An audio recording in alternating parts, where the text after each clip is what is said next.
Qarang. Siz sigaret chekishligingiz bilan yoki salomatligiga zarar yetishi aniq bo'lgan ishni qilishligingiz bilan osiy bo'lyapsiz. Siz agar o'zingizga o'zingiz kerak bo'lmasangiz, xotiningizga, bolalaringizga keraksiz. Tushunarlimi? Sizning hayotingiz endi o'zingizning mulkingiz emas. O'lib qolsangiz, xotin ersiz, boquvchisiz qoladi, to'rtta bola otasiz qoladi. Yana qaytarib aytaman. O'zingiz uchun kerak bo'lmasangiz, bolangizga keraksiz, xotiningizga keraksiz. Ular uchun sog'ligingizni saqlang. Nos ham shuning ichida. Ha, o'lim Alloh taolo taqdir qilgan kuni keladi. Siz sport bilan shug'ullansangiz ham, nos chekmasangiz ham Alloh taolo taqdir qilgan kuni o'ladi.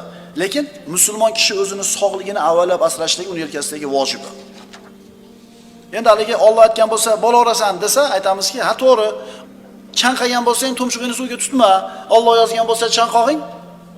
Biz birodarlar sog'ligimizni saqlashlik yelkamizdagi vojib. Sport shuning ichida. Ovqatda tejabish shuning ichida. Ondan keyin ovqat yemaslik shuning ichida va hokazo bilasizlar endi buni buyog'ini.